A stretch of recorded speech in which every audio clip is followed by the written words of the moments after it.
The disciples were all together in one place. That's how the story of Pentecost begins in Acts, and I've heard it every year for decades. But that sentence has never jumped out quite like it did this week. The disciples were all together in one place, it says. And we are not. It's the starkest kind of reminder that we do not live in the same world that we lived in a year ago when we last celebrated this feast.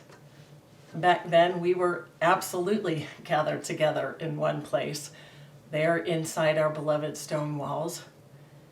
And with the help of Heather Stevens and Chiara Amoroso, I had helped create some surprises inside that space. Some things I hoped brought beauty, but mostly that I hoped would help us remind ourselves that this was not an ordinary day, that what God was doing on that day was something new and unexpected and fresh. Now this year there are no fabric drapes sweeping down from the rafters and no paper doves blowing on air currents, though I do hope we'll have some decorative creations to share at coffee hour this morning after worship. There are no decorations to remind us that newness has arrived, that things are no longer the way they were, and that God was sweeping in with something new and different. There is nothing as artificial decorations needed to remind us of those truths of Pentecost this year. Absolutely everything around us in the course of our daily lives continues to be an almost constant reminder that things are different. And perhaps that's exactly what Pentecost has to teach us this year. Pentecost has too often been domesticated, I think. Too often been turned into a focus on joy and strength and victory over death. After all, it's the culmination of the great 50 days of Easter, the end of the blessed season where we focus uniquely on the resurrection of Jesus, on the fact that God's love has wrested life away from the jaws of death and said once and for all that love is stronger than hate or injustice or illness or fear, stronger than anything, even death. But if we focus only on the aspects of power that flow through this story, we're in danger of missing the point. Because first of all, it is a crucified Messiah that Peter begins to preach with such power and authority. It's a Messiah on whom the state brought down the power of the death penalty, and another example of innocent dying by violence, all the while being sanctified by the powers that be. It's a part of the human story that is scrolling across our computer screens and headlining in our newspapers even now, especially with anger over the death of George Floyd, sparking pent-up rage that the world still does not listen when a black or brown man says, "I can't breathe."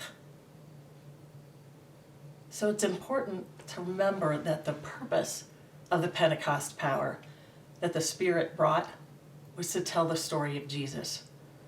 Because the Spirit is always the great disruptor, the one whose power rushes in and blows away the world as it was, pushing us to understand across our differences, to truly listen and speak in a way that others can understand. The disciples had been locked away inside, sitting and talking and praying with one another, Luke says. Their world had changed, and they were waiting to see what would happen now. Does that feel a little familiar, my friends? Being indoors, hanging out in the house, wondering what in the world is going to happen next? Because that seems precisely where God has us in this strange and unexpected time. And today we have the promise that the Spirit is on its way, that the one who powers the work of God is coming to us in new and utterly unexpected ways. Because I have to think that at least one or two of the disciples had been thinking to themselves, well, this Jesus was nice and all, he really was amazing, but now it looks like it's time to head back to our former lives, back to what we knew, how we lived BJ, before Jesus. Or in our case this morning, BC, before coronavirus. It is tempting to want to move back to the way things were. But that is not how the story turned out for those first disciples, is it? Which means that you and I should expect no less if we want to be empowered by the Spirit of the living God. The old ways will not do. There are new languages to be spoken. And the gift of these languages is not for the disciples waiting inside that room, but for the thousands of potential hearers who were not inside the house where the disciples were gathered, but were outside the house, needing to hear the good news, and who were amazed and even perplexed by the fact that they were hearing about God's love in the language of their hearts. The text is very clear. It's not the language that perplexed them.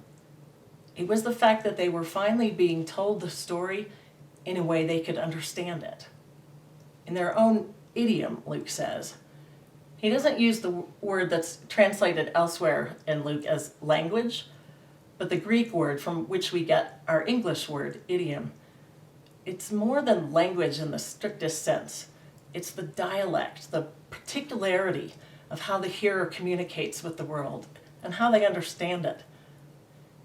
If you've ever tried to learn a new language, you know that it requires vulnerability and constant curiosity. It means being willing to make mistakes or be embarrassed, to risk being misunderstood.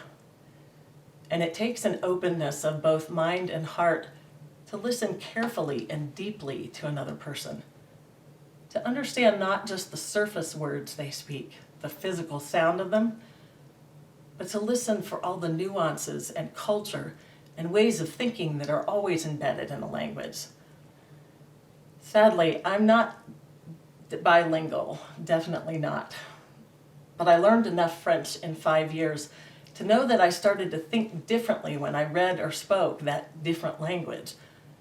I couldn't have explained it exactly, but I realized that Frenchness really is carried in the language. And there's an instructive truth in that for any of us who want to receive the Spirit's empowerment. It reminds us that the whole Pentecost story is actually about otherness, about difference, and boundary crossing. That the Spirit always pushes us out, that the hand of God is always nudging us out the door, out of our comfort zone, away from the places where we feel at home and where everything is familiar and where we know what to expect and how to act. The story of Pentecost is moving away from comfort and out into the boundary waters, out onto the fringes of the world we know. The Spirit's coming is always and only to shake us up and get us moving, to help us listen deeply so that we can speak clearly. It's always, always to tell the story of the love of God as it came to us in Jesus. Came to us in the fullness of our human struggles, fully into our vulnerability, fully into the truth that we are connected one to another always, even if we want to forget it. It's one thing this virus has reminded us, like it or not, we are connected, and what happens to one of us impacts all of us. It's the metaphor Paul uses in our reading from 1 Corinthians. We are one body whose members are all connected.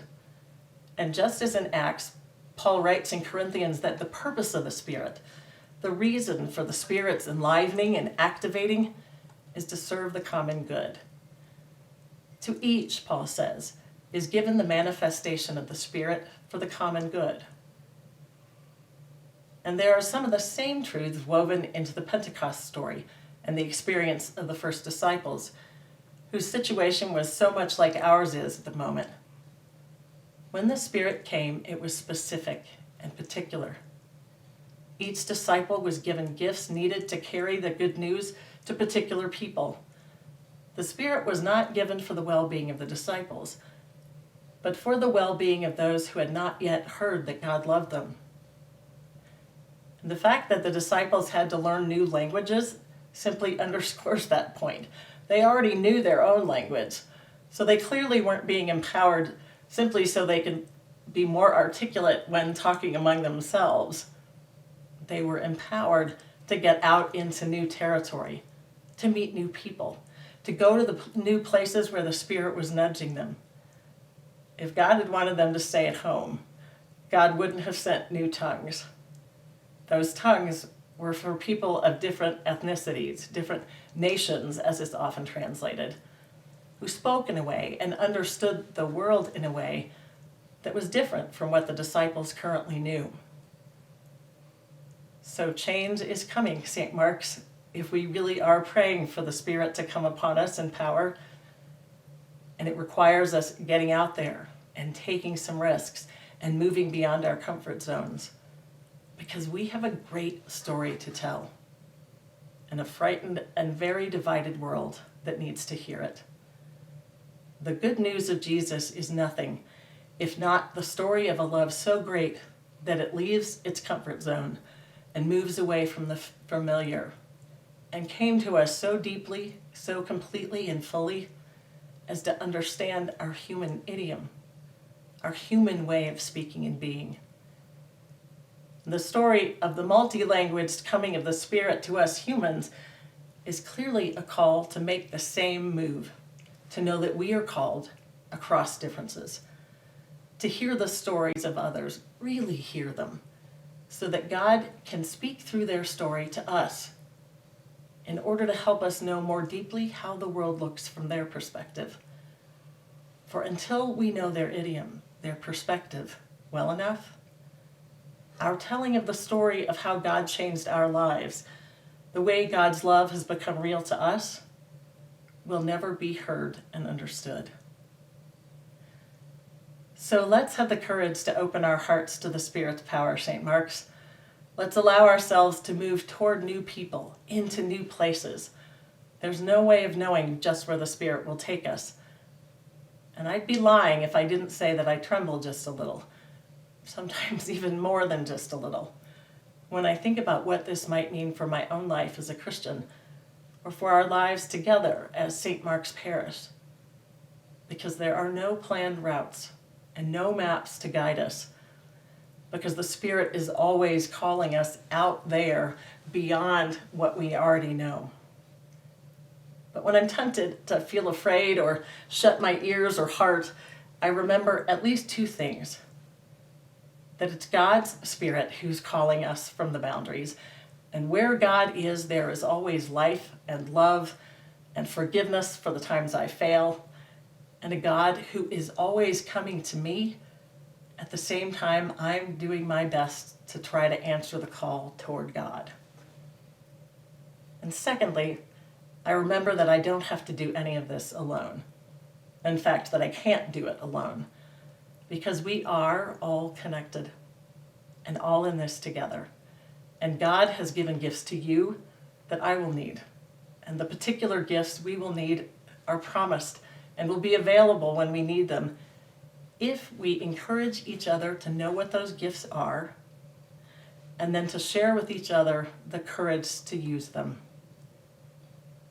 We may not be in the same space this morning, St. Mark's, but remember, the same space, the location where they were all together, is where the disciples were before the Spirit came, not after.